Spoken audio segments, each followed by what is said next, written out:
اللهم صل وسلم على نبينا محمد رب اشرح لي صدري ويسر لي امري واحلل عقدة من لساني يفقهوا قولي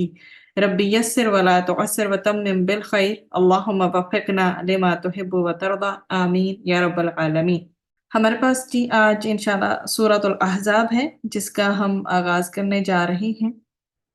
زمانہ نزول کے اکارڈنگ اس سورہ کے جو ٹاپکس بنتے ہیں یا مضامین وہ تین عام اہم جو ہیں اور امپورٹنٹ ترین ہیں۔ نمبر ایک تو یہ کہ اس میں غزوہ احزاب جو ہے وہ شوال 5 ہجری میں ہوا، پھر غزوہ بنی قریظہ جو ہے وہ ذوالقعدہ 5 ہجری میں ہوا، اور تیسرا یہ کہ حضرت زینب رضی اللہ عنہا سے نبی کریم صلی اللہ علیہ وسلم کا نکاح جو اسی ماہ جو ہے وہ ذی قعدہ 5 ہجری میں ہوا۔ تو اس میں جو رولنگ بتائی گئی ہے اس کو تھوڑا سا مختصراً پہلے بریفلی بتا دیتی ہوں۔ پہلی بات یہ جو ہے اس میں یہ ذکر کی گئی ہے کہ جب ایک بچہ اڈاپٹ کیا جاتا ہے تو اس کا وہ جو لے پالک ہوتا ہے یا منہ بولا بیٹا ہوتا ہے یا جو بھی منہ بولا بچہ ہوتا ہے، اس کے بارے میں جو بھی جاہلیت کے تصورات تھے، جو بھی ڈاؤٹس تھے، اگر نبی کریم صلی اللہ علیہ وسلم بھی اس کو ختم نہ کرتے تو پھر سلسلہ نبوت کے بند ہو جانے کے بعد کون تکمیل دین کرتا، کون سا ایسا نبی آتا جو ان سارے غلط کانسیپٹس کو ٹھیک کرتا۔ دوسری بات یہ کہ جو رکوع نمبر 2 اور 3 میں یہ مینشن کیا گیا ہے کہ غزوہ احزاب اور غزوہ بنو قریظہ پر جو ہے مکمل تبصرہ ایک طرح سے کیا گیا ہے۔ پھر رکوع نمبر 3 میں ازواج نبی صلی اللہ علیہ وسلم چونکہ نہایت تنگ دستی میں زندگی بسر کر رہی تھی تو اللہ نے ان سے کہا ہے کہ دنیا اور اس کی زینت، اللہ اور اس کے رسول صلی اللہ علیہ وسلم اور آخرت،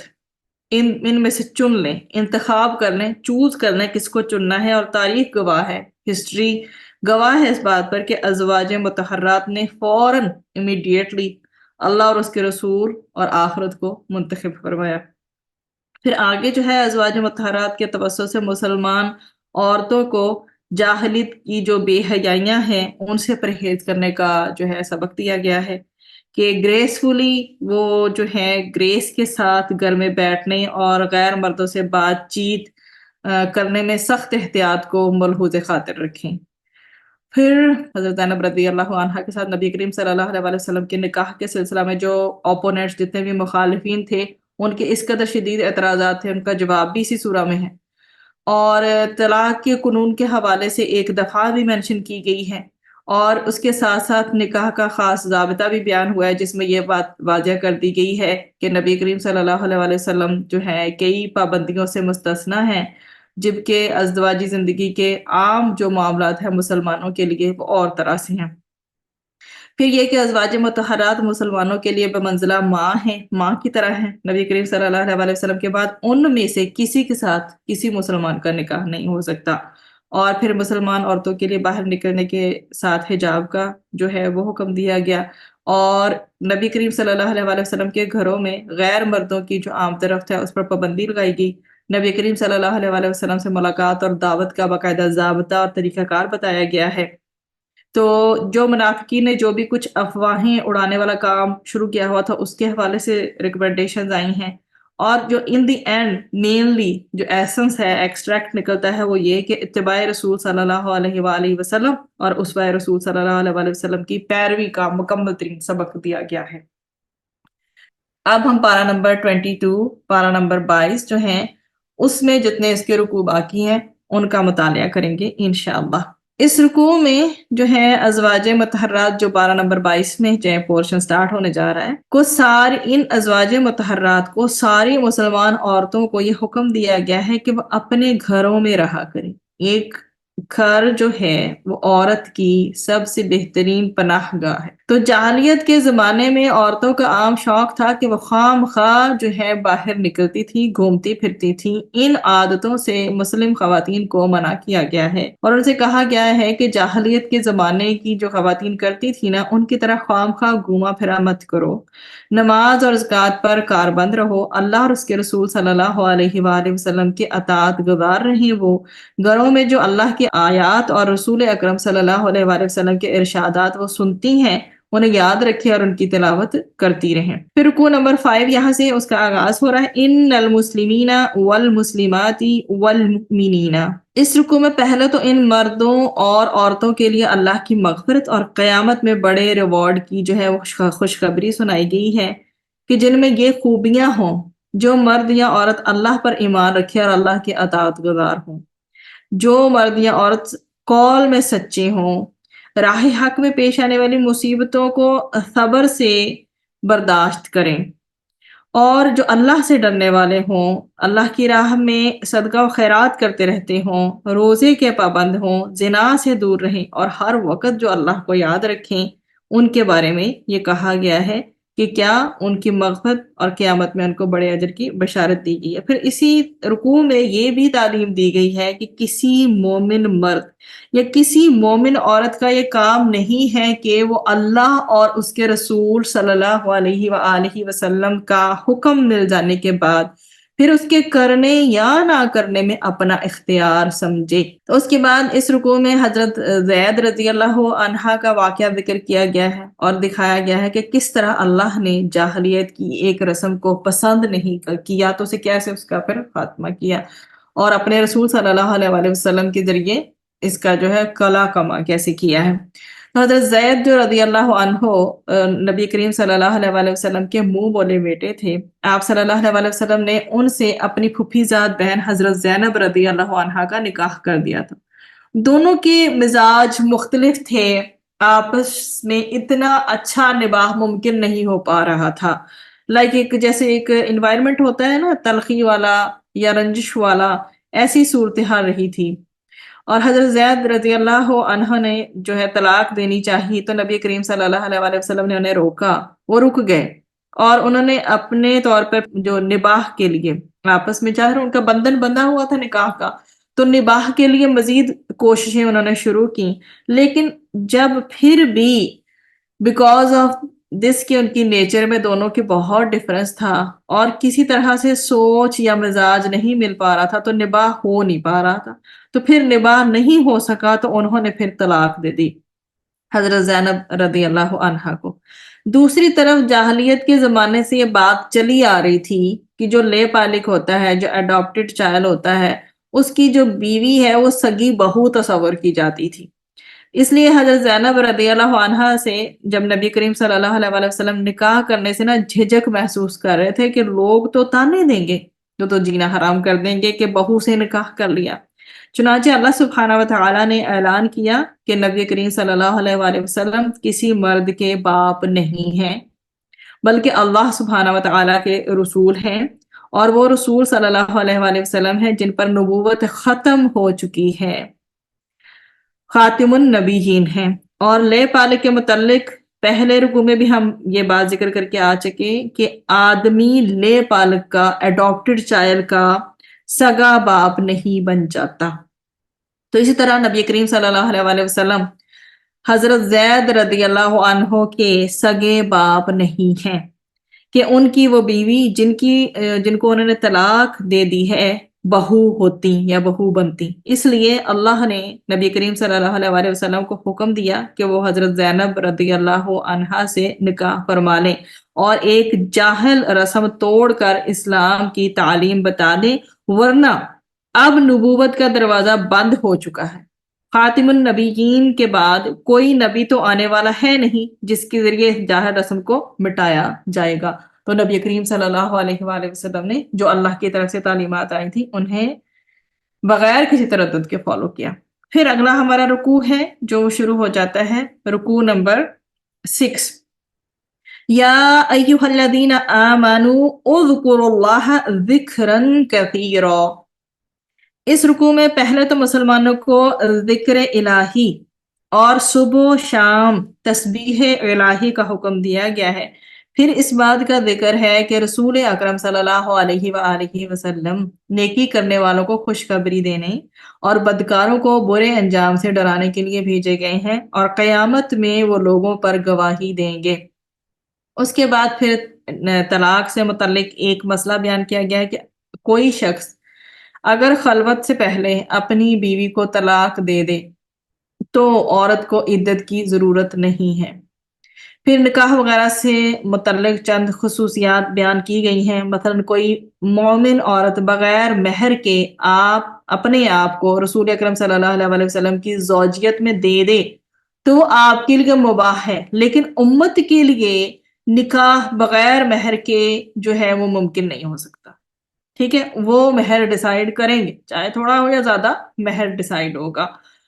اور بھی بہت زیادہ تفصیلات ہیں، احکامات سے بھری ہوئی ہے یہ سورہ، لیکن ڈیفینیٹلی میں اسے مختصراً ہی ٹچ کرتی جاؤں گی. پھر رکو نمبر 7 ہے، یا ایھا الذین آمنوا لا تدخلوا بیوت النبی. اس رکوع میں مسلمانوں کو ایسی باتوں سے روکا گیا ہے جسے نبی کریم صلی اللہ علیہ وسلم کو زحمت یا تکلیف ہوتی ہے. مثلا کھانے پر بلائیں، ٹھیک ہے، کھانے پر بلائے جائیں تو آپ صلی اللہ علیہ وسلم کی گفتگو کے شوق میں دیر تک بیٹھے نہ رہیں. ان کو بھی آرام کی ضرورت ہوتی ہے اور لوگ کیا کرتے تھے، دیر تک بیٹھے رہتے تھے. تو یہ میرے اور آپ کے لیے بھی اس چیز کو سمجھنے کی ضرورت ہے کہ کیا ہم بھی کسی سے اگر ملنے جاتے ہیں یا کوئی ہمارے گھر آتا ہے، کیا ہماری لیٹ نائٹ پارٹیز تو نہیں چلتی؟ دین میں تو یہ چیز جو ہے اس طرح سے نہیں ہے، شریعت کو فالو کرنے والی یہ بات نہیں ہے. ویسے بھی بہت عرصہ پہلے یہ چیز ہوا کرتی تھی کہ مغرب کے بعد تو کوئی کہیں بھی نہیں جاتا تھا. اینی ویز اب جانا بھی پڑے تو بہت زیادہ لیٹ نائٹ سے اجتناب کیا جائے، کیونکہ نبی کریم صلی اللہ علیہ وسلم کی تعلیمات ہمیں ملتی ہیں عشاء کے بعد بغیر جو ایسی جو تعلیم ہو جو قرآن و سنت سے ریلیٹڈ ہو، وقت کا ضیاع کا باعث نہ ہو، تو پھر آپ جاگ سکتے ہیں، ورنہ کوشش کریں کہ عشاء کے بعد جتنی جلدی ممکن ہو سوئیں. تو بہرحال یہ ایٹیکیٹس ہیں کہ کسی کے گھر میں زیادہ دیر تک مت بیٹھے رہیں. اگلے بندے کو بھی چاہیے کہ وہ جلدی اٹھ کر جانے کی کوشش کرے. یہ نہیں کہ کھانا کھاتے ہی فوراً ہی وائنڈ اپ کر دے، لیکن رولنگز یہ ملتی ہیں کہ نبی کریم صلی اللہ علیہ وسلم کو بھی آرام کی ضرورت ہے اور لوگ جو ہے وہ بیٹھے رہتے تھے. پھر آگے یہ فردر بتایا گیا کہ نبی کریم صلی اللہ علیہ وسلم کی وفات کے بعد اب آپ صلی اللہ علیہ وسلم کی جو زوجہ مطہرہ سے جو ہے نکاح کرنا مسلمانوں کے لیے قطعی حرام ہے. پھر ازواج مطہرات کو پردے کی پابندی کا حکم دیا گیا کہ جو برادرز ہیں، ان کے بھائی ہیں، باپ، بھائی، بھتیجے، بانجے وغیرہ جو محرم ہیں، ان کے سوا کسی اور کے سامنے نہ آئیں. اور اس کے بعد نبی کریم صلی اللہ علیہ وآلہ وسلم پر جو ہے وہ درود بھیجنے کی ہدایات دی گئی ہیں. تو اس میں ایک تو یہ ہے کہ ان اللہ و ملائکتہ یصلون علی النبی، اللہ کا درود بھیجنا نبی کریم صلی اللہ علیہ وسلم کے فرشتوں میں آپ صلی اللہ علیہ وسلم کی تعریف کی جاتی ہے. پھر برکت کی، فرشتوں کا درود بھیجنا کہ برکت کی دعا کرتے ہیں. اور جہاں تک مسنون درود ہیں تو چھوٹے بھی ہیں اور بڑے بھی ہیں. صلی اللہ علیہ وسلم یہ بھی درود ہے. اللہم صلی علی محمد یہ بھی درود ہے. اللہم صلی علی محمد وعلی آل محمد صلی اللہ علیہ وآلہ وسلم یہ بھی درود ہے. اللہم صلی وسلم علی نبینا محمد. اور اس طرح سے بہت ہی چھوٹے چھوٹے درود ہیں. ضروری نہیں کہ درود ابراہیمی جو اتنا بڑا درود ہے وہی پڑھنا ہے، چھوٹے درود بھی پڑھے جا سکتے ہیں. پھر اس طرح سے جو اس میں ہمیں جو ملتی ہے اس کی فضیلت احادیث کی روشنی میں، کہ درود پڑھنے سے رسول اکرم صلی اللہ علیہ وآلہ وسلم کی بد دعا سے انسان محفوظ ہو جاتا ہے. درود پڑھنے والا جو ہے اس کو بخل سے نجات ملتی ہے، اور اس کا جو فقر و فاقہ جو ہے، فقر و فاقہ وہ ختم ہوتا ہے. اور جس بھی جگہ درود شریف پڑھا جاتا ہے، جس مجلس میں یا جو لوگ پڑھتے ہیں، جو جگہ ہے وہ پاکیزہ ہو جاتی ہے. اور روز قیامت ایسی جو مجلس ہے، ایسی محفل ہے جو باعث حسرت نہیں ہوگی. پھر قیامت کی ہولناکیوں سے انسان کو نجات ملتی ہے، اور موت سے پہلے بندے کو جنت کی بشارت مل جانے کا سبب درود ہے، اس کی کثرت ہے. درود انسان کا تزکیہ نفس کا سورس بنتا ہے. درود پڑھنے والوں کو رحمت الہی اور فرشتوں کی دعا نصیب ہوتی ہے. اور درود جو ہے انسانی ضروریات پوری کرنے کا بہترین ذریعہ ہے. تنگ دست کے لیے درود صدقہ کے قائم مقام ہے، اور درود جو ہے انسان کے ہر قسم کے غم، حزن اور الم کا مداوا بن جاتا ہے. اور یہ کہ درود جو ہے وہ گناہوں کی مغفرت کا باعث ہے. درود پڑھنے سے روز قیامت شفاعت رسول صلی اللہ علیہ وآلہ وسلم کی سعادت نصیب ہوگی انشاءاللہ. اور درود سے آغاز کرنے سے دعا جو ہے وہ بھی شرف قبولیت حاصل کر لیتی ہے. یہ ہم سب جانتے ہیں کہ ایک مرتبہ درود پڑھنے سے 10 گناہ مٹا دیے جاتے ہیں. اسی طرح ایک درود پڑھنے سے نامہ اعمال میں 10 نیکیاں لکھی جاتی ہیں. ایک مرتبہ درود پڑھنے سے 10 درجات بلند ہوتے ہیں، اور ایک مرتبہ درود پڑھنے والے کو اللہ تعالیٰ کی جانب سے 10 رحمتیں عطا ہوتی ہیں، اور درود پڑھنے میں فرشتوں کے عمل کے ساتھ مطابقت نصیب ہوتی ہے، اور اللہ سبحانہ و تعالیٰ کی اطاعت اور فرما برداری انسان کو حاصل ہوتی ہے۔ یہ میں نے کچھ بالکل ہی تھوڑے سے جو پوائنٹس ہیں وہ آپ کے سامنے ذکر کیے ہیں۔ پھر اسی طرح سے یہ کہ نبی کریم صلی اللہ علیہ وآلہ وسلم پر درود ہمیں کثرت سے بھیجنا چاہیے، اپنی زندگی میں کوشش یہ ہمیں کرنی چاہیے۔ اب اگلا جو ہمارے پاس رکوع ہے وہ رکوع نمبر ہے 8۔ اس رکوع میں پہلے تو مسلمان عورتوں کو پردے کا حکم ہے، پھر اللہ اور اس کے رسول صلی اللہ علیہ وآلہ وسلم کی نافرمانی اور سرکشی کرنے والوں کو عذاب کی دھمکی دی گئی ہے کہ وہ قیامت کے دن جب اوندے منہ گرائے جائیں گے تو کہیں گے کہ کاش ہم نے اطاعت کی ہوتی۔ پھر ایسے لوگ یہ کہیں گے کہ پروردگار ہم نے اپنے سرداروں اور بڑوں کا کہنا مانا، جس کے نتیجے میں انہوں نے ہمیں گمراہ کر دیا، اور اب انہیں دگنا عذاب دے۔ پھر رکوع جو نمبر ہے ہمارے پاس رکوع نمبر 9 ہے، یا ایھا الذین آمنوا لا تکونوا کالذین آذوا موسی۔ اس رکوع میں بھی کیا یہ بتایا گیا ہے، مسلمانوں کو ایسی باتوں سے روکا گیا ہے جس سے رسول کو تکلیف پہنچتی ہے۔ تو یہ نصیحت ایک طرح سے کی گئی ہے کہ کوئی ایسی بات یا ایسا کام نہ کرو جس سے اللہ کے رسول صلی اللہ علیہ وآلہ وسلم کو تکلیف یا دکھ پہنچے۔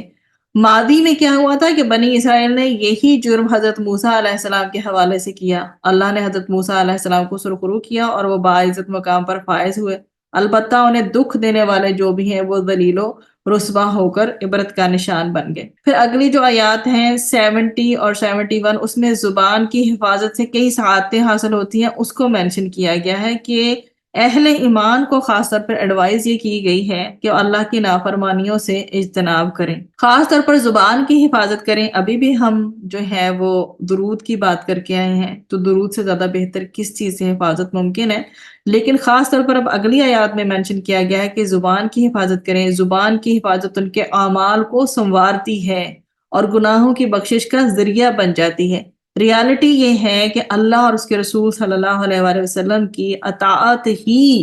بھلائی کا وہ راستہ ہے جو انسان کو عظیم کامیابیوں تک لے جاتا ہے۔ اللہ سبحانہ و تعالی ہمیں اس راستے پر چلنے کی توفیق عطا فرمائے انشاءاللہ۔ تو پھر یہی بات کہ مسلمانوں کو سیدھی اور حق بات کہنے کی ایک تو تلقین کی گئی ہے، اور پھر ایمان اور عمل صالح کے بدلے میں جنت کی جو ہے وہ خوشخبری دی گئی ہے، اور اس کے بعد امانت الہی یعنی خلافت کا تذکرہ ہے کہ انسان نے اٹھانے کی ذمہ داری جو ہے لی، اور جس کا بوجھ جو ہے اٹھانے سے زمین و آسمان اور جو پہاڑ ہے نا انہوں نے بھی انکار کر دیا۔ اس میں وہی مینشن کیا گیا کہ اللہ نے ایک امانت کا بوجھ آسمانوں، زمین اور پہاڑوں پر ڈالا، وہ سب اس امانت کے بوجھ سے خوف زدہ ہو گئے اور یہ بوجھ اٹھانے سے انکار کرنے لگے، لیکن انسان نے اس بوجھ کو اٹھایا ہے۔ اب امانت کیا ہے؟ یہ امانت ہے اس حوالے سے کہ غور کیا جائے کہ وہ کیا شے جو انسان میں ہے اور باقی مخلوقات میں نہیں، تو غالباً وہ شے ہے وہ امانت کی ہے نا، کہ انسان کو انا عرضنا الامانت، یہی مینشن کیا گیا ہے اس آیت میں، ٹھیک ہے؟ تو جو اللہ سبحانہ و تعالیٰ نے انسان کے اندر جو ہے وہ روح پھونکی ہے، اس روح کے بغیر انسان کیا ہے؟ انسان تو پھر بالکل اینیملز کی طرح ہے، اور اگر وہ پھر انصاف سے کام نہ لے تو انسانوں میں اور اینیملز میں پھر کیا ڈفرنس ہوا؟ تو یہ جو انسان کو اللہ سبحانہ و تعالیٰ نے یہ بخشا کہ اس کو 3 گروہوں میں پھر تقسیم کر دیا، کہ جب یہ ذمہ داری دی گئی تو قرآن کی تعلیمات پر ایمان لانے والے جنہیں اللہ تعالیٰ بھرپور اجر عطا فرمائے گا وہ ہے جنہوں نے ان کو فالو کرنا ہے، اس امانت کو کیپ اپ رکھنا ہے، اور دوسرے جو قرآن کی تعلیمات کا کھلم کھلا انکار کرنے والے ہیں، کافر اور مشرک، انہیں اللہ عذاب دے گا، اور ایمان اور کفر کے درمیان کی جو روش اختیار کرنے والے ہوں گے یعنی منافق، جو جہنم کے سب سے نچلے درجے میں شدید ترین عذاب میں ہوں گے۔ تو پھر اللہ سبحانہ و تعالیٰ نے چونکہ ہمیں یہ امانت دے دی ہے، تب اللہ سبحانہ و تعالیٰ ہمیں اپنی امانت، پھر یہ جو روح ہمیں عطا کی ہے نا اس کی حفاظت کے ساتھ ساتھ اور اپنے کلام کی حفاظت کے ساتھ ساتھ اس امانت کے سارے حقوق کو ادا کرنے کی توفیق عطا فرمائے، آمین انشاءاللہ۔ اس کے بعد ہی ہماری سورہ سبا ہے۔ سورہ سبا جو ہے یہ دوسری رکوع کی جو آیت ہے، اس میں جو ہے سبا اس کے لفظ سے ہی اس کو جو ہے ماخوذ ہے اس کا نام۔ اور جہاں تک زمانہ نزول سے مراد ہے، یہ سورہ بھی مکی دور کے تقریباً درمیانی زمانے کی ہے۔ سورہ لقمان کے بعد اس کا نزول ہوا، اور اس میں اللہ سبحانہ و تعالی نے جو قیامت ہے اور اللہ کے فیصلے جو ہیں ان کے اٹل ہونے کے مختلف انداز سے سمجھایا ہے۔ پہلے تو یہ بتایا گیا ہے کہ انسان بغیر مقصد کے پیدا نہیں کیا گیا، وہ اپنے اعمال کا جواب دہ ہے، اور یہ جواب دہی قیامت میں ہوگی۔ عالم الغیب کے علم سے کوئی بھی بھاگ کر ایسا کام نہیں کر سکتا کہ کل کو اس کے سامنے نہ آئے، جس کا بدلہ اس کے سامنے نہ آئے۔ تو پھر قوموں کے عروج و زوال بھی بتائے گئے ہیں۔ مادی اسباب جو بھی ہیں ان کی طاقت اور فیصلہ کن حیثیت نہیں رکھتی، بلکہ اخلاقی بلندیاں زیادہ میٹر کرتی ہیں۔ پھر مادی وسائل صرف ذریعہ ہیں، سورس ہیں، یہ عروج تک انسان کو پہنچا نہیں دیتے اگر اللہ کی مرضی نہ ہو۔ اور پھر اسی حساب سے حضرت داؤد علیہ السلام اور حضرت سلیمان علیہ السلام کے جو ماتحت بنی اسرائیل کا غلبے کا تذکرہ ہے، اور پھر حضرت سلیمان علیہ السلام کے بعد ان کے زوال کا تذکرہ بھی ہے۔ اور قوم سبا کا تذکرہ ہے کہ اللہ نے ان پر کیا کیے تھے، انعامات کیے تھے، لیکن اس قوم نے ناشکری کی ہے، نتیجے میں ان سے وہ سارے انعامات سلب کر لیے گئے۔ پھر یہ بتایا گیا ہے کہ مومنوں کو بہرحال منکرین حق پر فتح حاصل رہے گی۔ اس سلسلہ میں یہ بھی بتایا گیا کہ مخالفین حق دو طرح کے ہوتے ہیں، ایک تو وہ جن کی سرداری پر حق سے ضرب پڑتی ہے اور وہ مخالفت کرتے ہیں اور دوسروں کو اکساتے ہیں، اور دوسرے بے سوچے سمجھے ان کی پیروی کرنے لگتے ہیں۔ پھر یہ بتایا گیا ہے کہ کثرت مال اور جو بھی دنیاوی آرزویں ہیں یہ کوئی قابل فخر چیز نہیں ہے،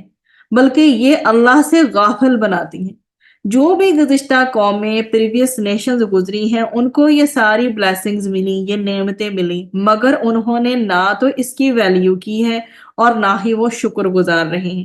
کہ یہ قریش ان کے مقابلہ میں مال و دولت اور دنیاوی ساز و سامان کے لحاظ سے کوئی حیثیت ہی نہیں رکھتے۔ ان کا یہ حال ہوا ہے جو پریویس نیشنز کا، تو پھر ان کا جو حال ہوگا کیا یہ جانتے ہیں؟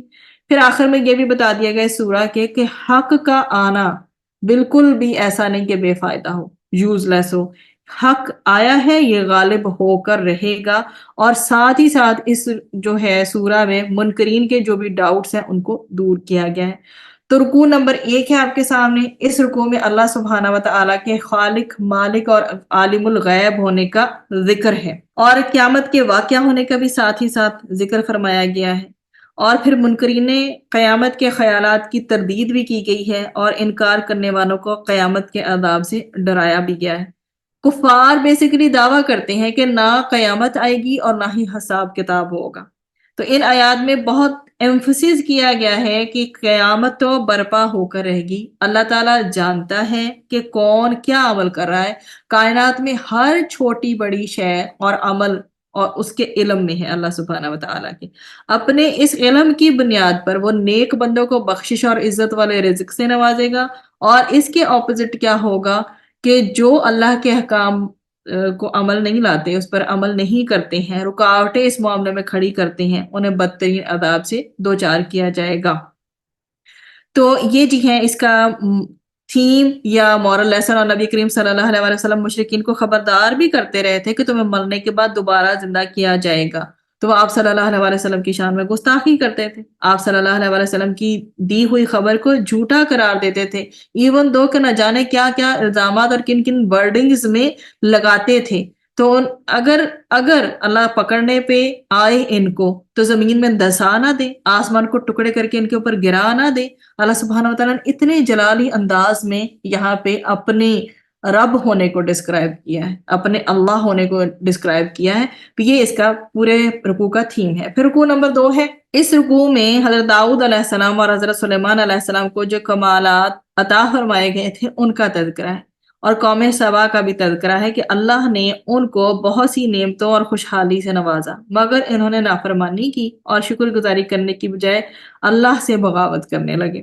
تو پہلے اللہ سبحانہ و تعالیٰ نے انہیں وارننگ دی پھر بھی جب وہ نہ مانے تو ایک زبردست سیلاب آیا اور ان کے تمام باغات، جو بھی ان کے گارڈنز تھے اور جو ان کے کھیت تھے، تمام باغات اور کھیتوں کو بہا کر لے گیا اور وہ صرف بدبودار درخت بن کر رہ گئے۔ تو یہ جب قوم جو ہے جب حجت اللہ کی طرف سے تمام ہو جاتی ہے اور قوم پھر بھی مان کر نہیں دیتی، تو پھر یہ اسلوب دکھایا گیا ہے کہ یہ ان کا مقام عبرت ہے جس سے ہمیں بھی عبرت لینی چاہیے۔ پھر رکوع نمبر 3 ہے، اس رکوع میں شرک کی برائیاں بیان کی گئی ہیں کہ مشرکین جن کو پوجتے ہیں ان کے ہاتھ میں زمین و آسمان کی ذرہ برابر کوئی بھی چیز نہیں ہے۔ پھر رسول اکرم صلی اللہ علیہ وسلم سے کہا گیا ہے کہ وہ مشرکین کے درمیان یہ اعلان کر دیں، یہ اناؤنسمنٹ کر دیں کہ قیامت کے دن اللہ تعالیٰ ہمیں اور تمہیں اکٹھا کرے گا، پھر صحیح صحیح فیصلہ کر کے بتا دے گا کہ مجرم کون ہے۔ اسی طرح پھر رکوع نمبر 4 میں قیامت کا ایک اور منظر بیان کیا گیا ہے کہ جب کافروں کے سردار اور ان کے ماتحت قیامت میں جمع ہوں گے تو ماتحت سرداروں سے کہیں گے، اپنے لیڈر سے کہیں گے، پیشوا جو امام تھے ان کے، کہ اگر تم نہ ہوتے تو ہم آج مومن ہوتے، تم نے ہی ہمیں گمراہ کیا تھا۔ ادھر جو سردار ہیں وہ جواب دیں گے، کیا رپلائی بیک کریں گے کہ واہ، کیا ہم نے تمہیں ہدایت اور سیدھی راستے زبردستی روکا تھا؟ اور یہ یاد رکھیں کہ اگر یہ لیڈر وہاں جا کے کسی کے بھی مکر جائیں گے، جنہوں نے بھی جو گمراہی اختیار کیا ہے، شرک کیا ہے، تو جو شیطان ہے اس نے بھی مکر جانا ہے کہ میں نے کسی انسان کو فورس نہیں کیا تھا کہ میرے وسوسوں کا شکار بنو، یا میں کسی سے لڑنے کا کہہ رہا ہوں تو اس سے لڑائی کرو، ٹھیک ہے، یا پھر نماز لیٹ ہو رہی ہے تو نماز کرو، نماز کو لیٹ کرو، اور اگر روزہ نہیں رکھنا تو نہ رکھو، میں نے تو صرف وسوسہ ڈالا تھا، میں نے تمہیں زبردستی ہاتھ پکڑ کے وہ کام کروایا نہیں تھا۔ تو یہ بار بار اللہ سبحانہ و تعالیٰ ریمائنڈرز دیتے ہیں جگہ جگہ، ان کے پیشواؤں کو لے کر بھی اور شیطان کو لے کر بھی، کہ ہمیں بچنا ہے، وہ دشمن ہے، ہمارا ابدی دشمن ہے اور ہمیں بچنا ہے۔ تو انہوں نے کہہ دینا ہے وہاں سے جا کر کہ میں اللہ سبحانہ و تعالیٰ کے سامنے کہ ہم نے یہ جو فالوورز تھے نا ہمارے، جو ہماری اتباع کر رہے تھے، ہم نے انہیں کوئی زبردستی نہیں تھی کی۔ تو جب ہدایت تمہارے پاس آ گئی تھی تو تم آپٹ کر سکتے تھے، you can go for this, پر تم لوگوں نے نہیں کیا۔ دراصل مجرم ہم نہیں ہیں، تم ہی مجرم ہو۔ اس قدر وہ ان سے کنارہ کشی اختیار کریں گے۔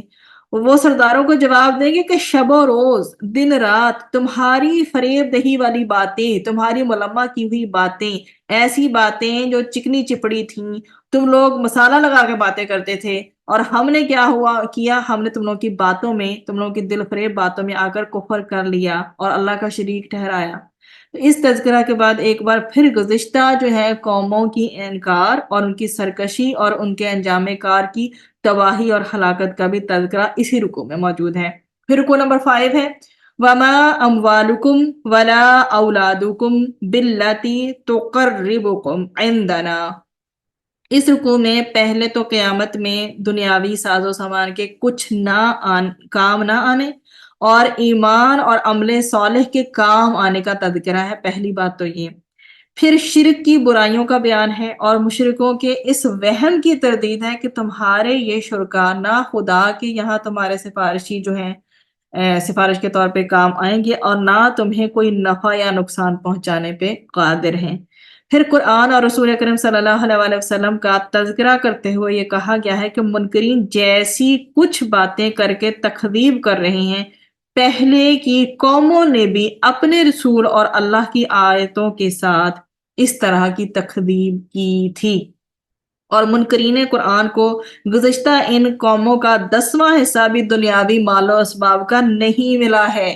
ان کے پاس اتنا زیادہ تھا، اتنی لیوش ان کی لائف تھی، اتنی فیسلٹیز سے بھری ہوئی تھی، ان کو تو بہت ہی تھوڑا ملا ہے۔ اور اگر وہ تباہ کر دیے گئے ہیں جن کو اتنا سارا مال و اسباب ملا تھا، تو جب وہ تباہ کر دیے گئے ہیں تو یہ کس کھاتے میں آتے ہیں، یہ کس شمار میں آتے ہیں؟ پھر جی اس سورہ کا لاسٹ رکوع ہے اور رکوع نمبر 6 ہے۔ کفار اور مشرکین رسول اکرم صلی اللہ علیہ وآلہ وسلم کو تو دوسری باتوں کے ساتھ ساتھ نعوذ باللہ جو ہے وہ دیوانہ بھی کہتے تھے۔ اس رکوع میں ایسے احمقوں سے کہا گیا ہے کہ ایک ایک دو دو کر کے آؤ اور آپس میں بیٹھ کر خود ہی یہ فیصلہ کر لو کہ جو شخص ایسی اچھی اچھی باتیں بتائے پچھلے لوگوں کے حالات سنا کر ان سے عبرت اور نصیحت دلائے تمہیں، مطلب بشیر بھی بنے خوشخبری دے کر، اور نذیر بھی بنے ڈرانے والا بن کر، اور آئندہ آنے والے عذاب سے تمہیں آگاہ کرے، تمہیں اویئر کرے، تمہیں بتائے، تمہیں اس سے بچانے کے لیے سر توڑ کوششیں کریں کہ عذاب سے بچ جاؤ کسی طرح۔ تو تمہارے مذاق اڑانے اور طرح طرح کی جو تکلیفیں دینے کے باوجود اپنی تبلیغ اور نصیحت کو نہ چھوڑے، کیا وہ دیوانہ ہو سکتا ہے؟ اللہ سبحانہ و تعالیٰ نے یہ بتایا کہ نبی کریم صلی اللہ علیہ وسلم تمہیں ہر طرح سے پچھلی باتیں بتا کے بھی الرٹ کر رہے ہیں، جتنے بھی پریویس نیشنز کے قصے ہیں کہ عبرت حاصل کرو، ٹھیک؟ اور تمہیں جو ہے آئندہ آنے والا جو فیوچر ہے، اپ کمنگ فیوچر، اس کے بارے میں تمہیں اویئر کر رہے ہیں، دیکھو بچ جاؤ،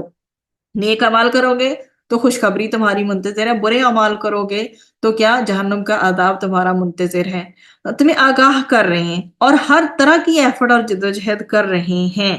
اور ایون دو کہ تم لوگ فن بنا رہے ہو، you are making fun of ہم، کہ تم لوگ فن بنا رہے ہو، مذاق اڑا رہے ہو، اور اس قدر جو ہے ان کو تکلیفیں دے رہے ہو، اتنی جو ہے ان کے لیے آبسٹیکلز اور ہرڈلز کریٹ کر رہے ہو، پھر بھی وہ اتنے مخلص ہیں اپنی امت کے لیے کہ وہ تبلیغ کا کام ہے یا نصیحت کا کام ہے اسے نہیں چھوڑ رہے، تو وہ کیسے دیوانے ہو سکتے ہیں؟ How come? تو پھر کافروں کی اس حالت کا نقشہ کھینچا گیا ہے کہ جب حشر کے دن سب لوگ بدحواس پھر رہے ہوں گے تو کافر کہیں گے اب ہم ایمان لائے، مگر اس دن کا ایمان کیا قدر و قیمت رکھے گا؟ نو ویلیو ایٹ آل، وہ جہنم کے حوالے کیے جائیں گے۔ یہاں پہ ہماری سورہ سبا کا اختتام ہوتا ہے، اور اس کے بعد ہمارے پاس سورہ فاطر ہے، اس کا ترتیبی نمبر ہے 35 اور نزولی نمبر ہے 43۔ تو اس میں الحمدللہ فاطر السماوات والارض، اسی سے یہ نام ماخوذ ہے۔ سب تعریف اللہ کے لیے ہے جس نے آسمان و زمین بنائے، ساری تعریفیں اس اللہ ہی کے لیے ہیں، زیبا ہیں، جو آسمانوں اور زمین کا خالق ہے۔ جہاں تک اس کے زمانہ نزول کی بات ہے تو سورہ فرقان کے بعد اس کا نزول ہوا، مکی سورہ ہے۔ جو اس میں ٹاپکس ایڈریس کیے گئے ہیں وہ یہ کہ اس کائنات کے ساتھ انسان کے تعلق کی نوعیت کو سمجھایا گیا ہے، کہ انسان جو ہے بالکل بھی بے مقصد بلا مقصد پیدا نہیں کیا گیا، اور نہ ایسا ہے کہ وہ اپنی ایکٹیویٹیز میں بالکل آزاد ہے، اس سے کوئی پوچھ گچھ نہیں ہوگی، بلکہ یہ جو خلافت ارضی ہے وہ ارض ہے جس کی خاطر انسان کی تخلیق ہوئی ہے، جس کی خاطر وہ کریٹ کیا گیا ہے۔ تو اس خلافت ارضی کا تقاضا یہ ہے کہ انسان کی روحانی اور اخلاقی تربیت کے سامان بھی پرووائڈ کیے جاتے، جس طرح اس کی جو ہے فزیکلی اس کو اپ برنگ کیا جا رہا ہے، اس کی پرورش کی جا رہی ہے، اس کی تربیت کے جو ہے دنیا میں بے شمار جو سامان مہیا کیے گئے ہیں، اسی طرح اخلاقی اور روحانی تربیت کے لیے بھی رب تعالیٰ کی ذات نے نبوت و رسالت کا سلسلہ قائم کیا اور کتابیں بھی نازل کی گئیں۔ اسی سلسلہ رسالت کی آخری کڑی رسالت محمدیہ صلی اللہ علیہ وآلہ وسلم ہے، اور قرآن انہی آسمانی کتابوں میں سے ایک ہے۔ تو جو بھی عقل و بصیرت والے لوگ ہیں، زمین و آسمان میں پھیلے ہوئے ہیں، بے شمار ان کے سامنے آثار ہیں جو انہیں توحید کا سبق دیتے ہیں، اور وہ نعمتیں جو اللہ نے ہمیں دے رکھی ہیں ان کی ناشکری کر کے جو ہے وہ کفر و سرکشی جو ہے انسان سے زیبا نہیں ہے اللہ کو، ٹھیک؟ تو انسان کو کیا کہا گیا ہے کہ قرآن اور رسالت محمدی صلی اللہ علیہ وسلم جیسی تمہیں عظیم نعمتیں ملی ہیں، پھر بھی اگر انسان اعراض کرتا ہے، سرکشی کرتا ہے، تو یہ کوئی نئی بات نہیں، اس سے پہلے بھی انبیاء کی تکذیب ہوتی رہی ہے، اتمام حجت ہوا، بہرحال حق غالب آیا ہے، اب بھی یہی ہوگا، یہ سنت اللہ ہے کہ سرکشی پر فوراً گرفت نہیں کرتا رب تعالی، مہلت دیتا ہے، اور مہلت سے فائدہ نہ اٹھائے تو پھر ایسے لوگوں کو اپنے ریزلٹس خود دیکھنے پڑتے ہیں، نتائج بھگتنے پڑتے ہیں، خمیازہ بھگتنا پڑتا ہے۔ شروع کرتے ہیں جی رکوع نمبر 1 سے۔ اس رکوع میں زمین و آسمان کو اللہ کے پیدا کرنے اور فرشتوں کے بنانے کا تذکرے کے بعد یہ ارشاد ہوا ہے کہ اللہ سبحانہ و تعالی جس پر رحمت کے دروازے کھولنا چاہے اسے اس ارادہ سے کوئی باز نہیں رکھ سکتا، اور جس پر اپنی رحمت کے دروازے بند کر دے تو کوئی بھی اس کے بعد پر رحمت نہیں کر سکتا۔ تو پھر اللہ نے اپنی شان بیسیکلی بیان کی ہے کہ اگر اللہ تعالیٰ آپ کے لیے مرسیفل ہے، اس نے رحمت کے ڈورز اوپن کر دیے ہیں انسان پہ، کوئی نہیں ہے جو بند کرے، اور اگر اللہ تعالیٰ بند کر دے تو پھر کوئی ہے نہیں ایسا جو کھول سکے۔ پھر اللہ تعالیٰ کی جو شان ہے کہ وہ کیا فرماتے ہیں اللہ سبحانہ و تعالیٰ کہ میں ہوں جو آسمانوں اور زمین سے تمہیں رزق دیتا ہوں، پھر تم کہاں بہک رہے ہو، اور اس کا بہت ہی پیارا اسلوب ملتا ہے آپ کو آخری پارے میں، فَأَيْنَ تَذْهَبُونَ، تو پھر تم کہاں جا رہے ہو، کہ میرے انعامات کی کیا کرتے ہو، ناشکری کرتے ہو۔ پھر آخر میں شیطان کی چال بازیوں سے اللہ سبحانہ وتعالیٰ نے کیا کہا ہے کہ اپنے آپ کو بچائے رکھو، کیونکہ وہ انسان کا دشمن ہے، اور دشمن سے انسان کو محتاط رہنا چاہیے، ہوشیار اور چکنا رہنا چاہیے۔ اور آخر میں ایمان اور عمل صالح کے صلہ میں، اس کے ریوارڈ میں اللہ کی مغفرت اور انعامات کے ملنے کی بشارت کا تذکرہ کیا گیا ہے۔ پھر رکوع نمبر 2 ہے۔ اس رکوع میں پہلے تو یہ سمجھایا گیا ہے کہ برے کاموں کو خوشنما سمجھنے سے حقیقت میں وہ بہتر اور خوشنما نہیں ہو جاتے۔ پھر یہ بتایا گیا کہ نبی کریم صلی اللہ علیہ وآلہ وسلم کتنے شفیق مہربان ہیں کہ لوگوں کی گمراہیوں پر آپ صلی اللہ علیہ وآلہ وسلم کو اس قدر دکھ ہوتا ہے، اتنا زیادہ ہرٹ ہوتے ہیں کہ اس دکھ اور اس غم میں کہیں آپ صلی اللہ علیہ وآلہ وسلم اپنی جان نہ دے دیں۔ پھر اللہ تعالیٰ کی چند جو قدرتوں کا مزید تذکرہ کیا گیا ہے، اور مشرکین کے گھڑے ہوئے جو شرکاء ہیں، جو من گڑت ہیں، ان کی بے بسی کا حال بھی اسی رکوع میں ڈسکرائب کیا گیا ہے، اور یہ سب اس لیے کہ انسان دنیا میں اپنی حیثیت پہچانے کہ ویئر ہی سٹینڈز، انسان کی کیا حیثیت ہے، کیا اس کی کیپیسٹی ہے، کیسے اسے موو آن کرنا ہے کہ رب بھی راضی رہے اور دنیا و آخرت میں بھی وہ سکسیسفل ہو جائے۔ اور یہ تب ہی ہوگا جب توحید کا الٹیمیٹ یقین اس کے دل میں ہوگا۔ پھر رکوع نمبر 3 ہے، اور اس میں کیا بتایا گیا ہے، یا ایہا الناس انتم الفقراء الی اللہ، کہ سارا عالم جو ہے وہ اللہ کا محتاج ہے، اور اللہ بے نیاز ہے، اسے کسی کی پرواہ نہیں۔ وہ اگر چاہے تو لوگوں کی ناشکری پر ان کو دنیا سے نیست و نابود کر دے، ایک لمحہ نہ لگے جو ہے بربادی میں، اور ان کی جگہ کوئی دوسری مخلوق لا بسائے، یہ رب کے لیے بالکل بھی مشکل نہیں ہے، جو ان کی طرح ناشکر گزار اور نافرمان نہیں ہوں گے، مگر وہ اپنے بندوں پر انتہائی مہربان ہے، رحیم ہے، اس لیے وہ اگین اینڈ اگین وارننگ دیتا ہے، بار بار تنبیہ فرماتا ہے اور عذاب سے ڈراتا ہے،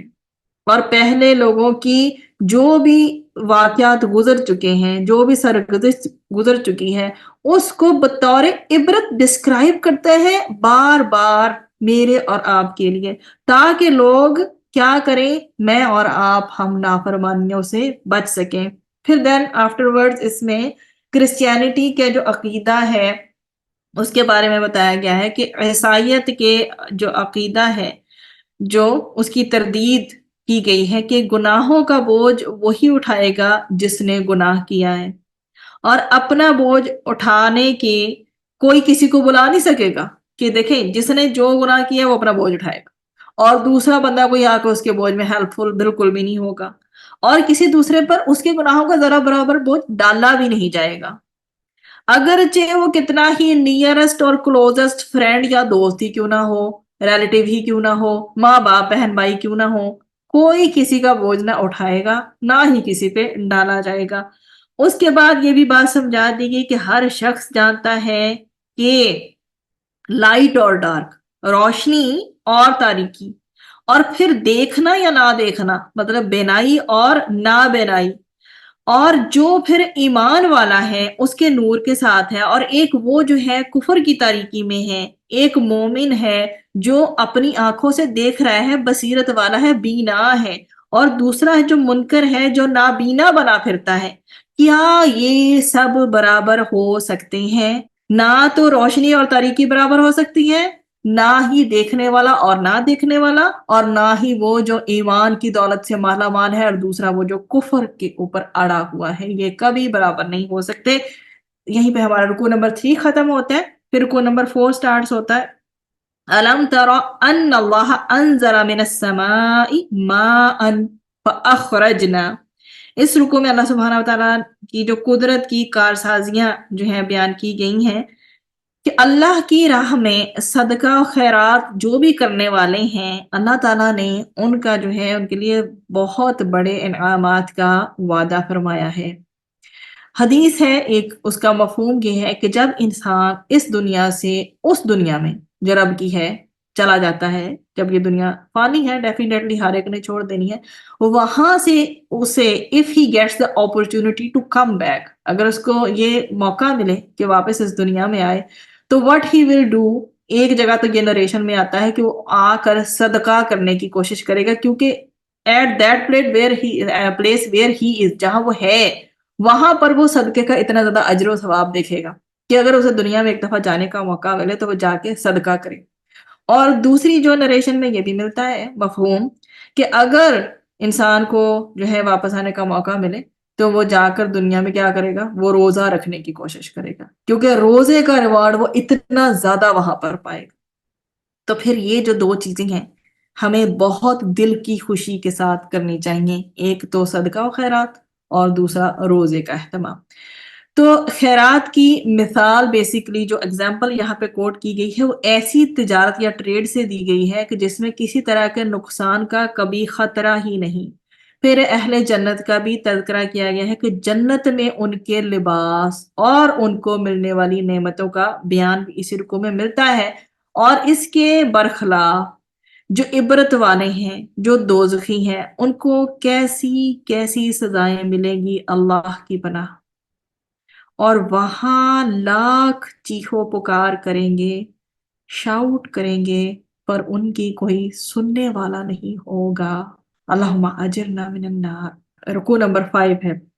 ان اللہ عالم غیب السماوات والارض۔ اس رکوع میں دنیا میں انسان کے منصب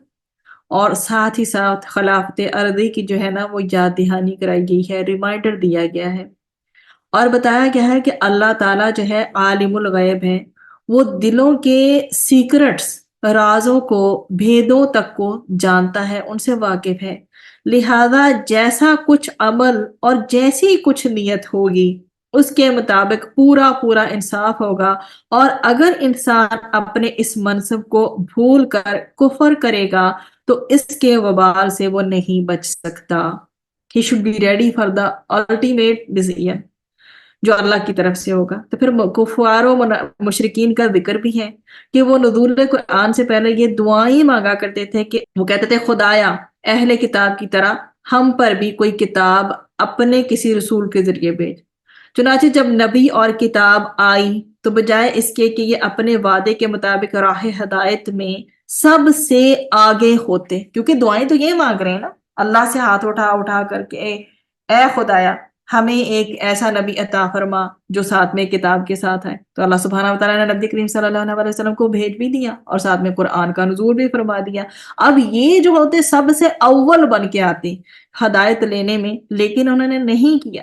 تکبر کرنے لگے گے، اس کے اپوزٹ کیا اور رسول اور کتاب الہی کی مخالفت کرنے لگے، تو پھر کہہ دیا گیا کہ اس سرکشی کا وہی انجام ہوگا جو پہلوں کا ہوا۔ پھر اللہ کی مہربانی اور رحم و کرم کا بیان ہے کہ اگر اللہ لوگوں کے جرموں پر، ان کے کرائمز پر فوراً گرفت کر لیتا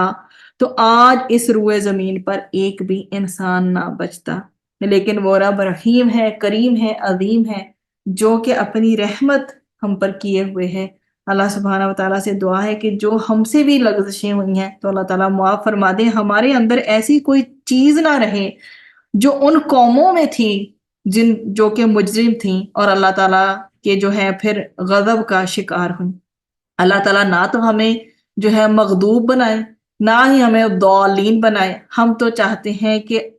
ہمیں وہ بنائے جن کے اوپر انعام ہوا ہے اور انعام ہوتا رہے۔ اس کی رحمتوں کا نزول، اس کے کرم کا سلسلہ ہمارے اوپر زندگی کے آخری لمحے تک جاری و ساری رہے، اور آخرت میں بھی محتاج ہم اسی اللہ کے ہیں۔ اسی میں مینشن ہے نا کہ ہم تو فقیر ہیں، اللہ بے نیاز ہے، دینا اسی نے ہے اور ہم اسی سے مانگتے ہیں، اس کے خزانوں میں کوئی کمی نہیں واقع ہو جاتی ہمارے مانگنے سے۔ تو رب تعالیٰ سے ہم دنیا میں بھی کامیابی مانگتے ہیں، آخرت میں بھی۔ اللہ سبحانہ و تعالیٰ مجھے، آپ کو، ہم سب کو دنیا و آخرت دونوں میں سرخرو فرمائے انشاءاللہ، آمین۔ سورہ یاسین کو قرآن حکیم کا دل کہا جاتا ہے۔ نبی کریم صلی اللہ علیہ وآلہ وسلم نے اپنے ایک مبارک ارشاد میں اس سورہ مبارکہ کو قرآن حکیم کا دل قرار دیا ہے، اور یہ اسے مسند احمد میں بیان کیا گیا ہے کہ سورہ یاسین قرآن کا دل ہے۔ جو شخص اللہ کی رضا اور آخرت کے اجر کے لیے اس کی تلاوت کرتا ہے، اس کی بخشش کر دی جاتی ہے، اور اسے اپنے مرنے والوں پر پڑھا کرو۔ تو جس طرح دل کی دھڑکن سے انسان کے جسم میں جو بلڈ ہے وہ سرکولیٹ کرتا ہے، گردش کرتا ہے، اسی طرح اگر اس سورہ مبارکہ کو انالائز کیا جائے تو اس کے ایسے ٹاپکس ہیں، ایسے مضامین ہیں، ایسا اس کا اسلوب ہے کہ انسان کی روح میں حرکت اور جذبہ عمل میں جوش پیدا ہوتا ہے۔ اس صورت کو سچ میں جو بھی کوئی سمجھ کر پڑھے گا، اس کے اوپر ایک مرعوب کن جلالی سی جو فضا ہے نا اپنے اندر، وہ اس کو پائے گا کہ اس کے دل و دماغ پر جو بھی غیر اللہ کا بھوت ہوتا ہے نا وہ اتر جاتا ہے،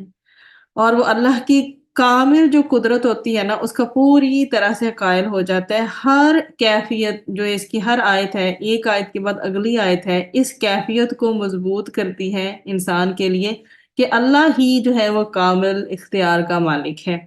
اور جب انسان اس کو پڑھتے پڑھتے، اس کو سمجھتے سمجھتے، تدبر کے ساتھ، غور و فکر کے ساتھ آخر تک پہنچتا ہے، اس سورہ کے اختتام پر پہنچتا ہے، تو پھر کیا خوبصورت اسلوب ہے کن فیکون والا، کہ کن فیکون بھی اللہ سبحانہ و تعالیٰ کے بس کن کہنے کی دیر ہے اور چیز کیا سے کیا ہو جاتی ہے۔ ٹھیک ہے، پھر اختیار کامل کو یہ چیز شو کر رہی ہے۔ تو آخر میں جب الیہ ترجعون ہے، یہ جب انسان پڑھتا ہے تو آخرت کی تیاری کا احساس اور بھی زیادہ اس کا پختہ ہوتا ہے، اور وہ اس کے لیے اپنے آپ کو مزید ایکٹیو کر لیتا ہے۔ اعوذ باللہ من الشیطان الرجیم۔ سورہ یاسین نزول کے اعتبار سے دیکھیں تو یہ 41 نمبر پہ نزول کے اعتبار پہ آتی ہے، اور زمانہ نزول جو ہے اس کا مکی دور کا درمیانی زمانہ ہے، اور جو اس کے ٹاپکس ہے اس میں یہ چیز ہے کہ سب سے پہلے نبی کریم صلی اللہ علیہ وآلہ وسلم کی رسالت کی صداقت کو قرآن میں باقاعدہ وٹنس کے طور پہ پروف کیا گیا ہے۔ پھر یہ بتایا گیا ہے، پہلے میں اس کا صرف اوور ویو رکھنے لگی ہوں اس میں، کہ اس قرآن سے فائدہ اٹھانے کے لیے انسان میں کون سی صفات ہونی چاہیے۔ پھر اس میں گاؤں والے جو ہیں لوگ، ان کا اصحاب قریہ کا تذکرہ ہے کہ مومنین کو حق پر استقامت کے لیے جو ہے وہ کس طرح سے اپنے آپ کو ٹرینڈ کرنا ہے۔ پھر اللہ کے چند انعامات کا ذکر بھی ملے گا۔ شکر گزاری کا جذبہ اگر انسان کے اندر پیدا ہو جائے تو وہ پھر عقل و بصیرت سے کام لیتا ہے، اور اس کی پھر حق کے حوالے سے رہنمائی ہوتی ہے۔ اور اس میں یہ بھی بتا دیا گیا کہ جس طرح اللہ مردہ زمین کو اپنی بارش سے زندہ کرتا ہے، اسی طرح رسالت محمدی صلی اللہ علیہ وآلہ وسلم مردہ دلوں کو زندہ کرے گی۔ اور پھر اتباع رسول صلی اللہ علیہ وآلہ وسلم کے صلہ میں بہترین انعامات کی خوشخبری سنائی گئی ہے، اور کوئی اگر اس سے روگردانی کرے گا تو اس کے نتیجے میں سزا بھی بتا دی گئی ہے۔ اور پھر آخر میں قیامت کی ہولناکیوں کا تذکرہ بھی ہے۔ رکوع نمبر 1، یاسین والقرآن الحکیم انک لمن المرسلین۔ کیا بتایا گیا ہے اس میں کہ یہ پہلی بات کہ یہ قرآن حکمت برا قرآن ہے، اور آپ صلی اللہ علیہ وآلہ وسلم کی رسالت پر گواہ ہے، اور اس جیسا کوئی بھی پیش کرنا ممکن نہیں ہے انسان کے لیے۔ اگر کوئی انسان کہے نا کہ ایسا حکمت برا کلام میں پیش کر سکتا ہوں، تو پاسبل ہی نہیں ہے انسان کے لیے۔ پھر آپ صلی اللہ علیہ وآلہ وسلم کی زبان سے اس عظیم کلام کا جاری ہونا بھی واضح ثبوت ہے کہ آپ صلی اللہ علیہ وآلہ وسلم اللہ کے رسول ہیں اور بالکل سیدھی راہ پر ہیں۔ اللہ نے آپ صلی اللہ علیہ وآلہ وسلم کو اس لیے بھیجا ہے کہ آپ صلی اللہ علیہ وآلہ وسلم ایک ایسی قوم کو جو بنفس نفیس آخرت کے حساب کتاب کے حوالے سے جو ہے آ کے اس قوم کو خبردار کر دے۔ جس کے پاس حضرت اسماعیل علیہ السلام کے بعد 2500 سال سے کوئی رسول نہیں آیا۔ تو یہی وجہ ہے کہ وہ قوم غافل ہے، اور اب اسے غفلت سے نکالنے کے لیے بہت بڑی رحمت جو رحمت للعالمین نبی کریم صلی اللہ علیہ وآلہ وسلم کو بھیجا گیا۔ تو ایک تو پہلی بات یہ کہ اس میں آپ کے سچے رسول ہونے اور صراط مستقیم پر ہونے کے حوالے سے قرآن میں قسم کھائی گئی ہے، یعنی قرآن کو اس کے لیے بطور شہادت جو ہے وہ پھر پیش کیا گیا ہے۔ پھر نبی کریم صلی اللہ علیہ وآلہ وسلم کو انسٹرکشنز دی گئی ہیں کہ وہ کافروں کو ان کے برے اعمال کے برے نتائج سے خبردار کریں، پھر اللہ سے ڈرنے والے مومنوں کو مغفرت اور بڑے اجر کی خوشخبری بھی ساتھ ہی ساتھ دے دی گئی ہے۔ پھر ہمارے پاس رکوع نمبر جو ہے وہ 2 ہے۔ اس رکوع میں اصحاب قریہ کا ذکر ہے جو گاؤں والے ہیں۔ کیا ذکر ہے؟ گزشتہ زمانے میں ایک بستی کے کافروں پر ان کی ہدایت کے لیے اللہ نے 2 انبیاء بھیجے، انہوں نے ان کو جٹلایا، پھر ایک تیسرے رسول کا اضافہ کر دیا گیا، اور وہ تینوں مل کر ایک جماعت ہو گئے۔ اب تینوں رسول پیغام الہی پہنچانے لگے، مگر بستی والوں نے نہ مانا اور ان کا مذاق اڑایا کہ تم بھی آدمی ہو اور ہم بھی آدمی ہیں۔ ٹھیک ہے، انہوں نے کیا مذاق اڑایا کہ تم بھی آدمی ہو، تم بھی انسان ہو اور ہم بھی آدمی ہیں، پھر وہ کون سی عجیب بات ہے کہ تم پیغمبر بنا دیے گئے؟ تو انہوں نے فرمایا کہ خدا اس کا شاہد ہے کہ ہم جھوٹے نہیں ہیں، لیکن بستی والے ایمان نہ لائے بلکہ الٹا ان رسولوں کو مار ڈالنے کی انہوں نے دھمکی دی۔ اسی بستی کے آخری کنارے پر ایک مرد رہتا تھا۔ اس نے جب سنا کہ بستی والے خدا کے رسولوں کو جٹلا رہے ہیں اور طرح طرح کی دھمکیاں دے رہے ہیں، تو عجلت کے ساتھ جلدی جلدی وہاں آ پہنچا جہاں یہ ساری کنورسیشن اور یہ گفتگو ہو رہی تھی، اور کہنے لگا، اے قوم، خدا کے رسولوں کی اتباع کرو اور ان مقدس لوگوں کی پیروی سے منہ نہ موڑو جو اس خدمت حق کا کوئی تم سے معاوضہ طلب نہیں کرتے۔ سبحان ربک رب العزت عما یصفون وسلام علی المرسلین والحمد للہ رب العالمین۔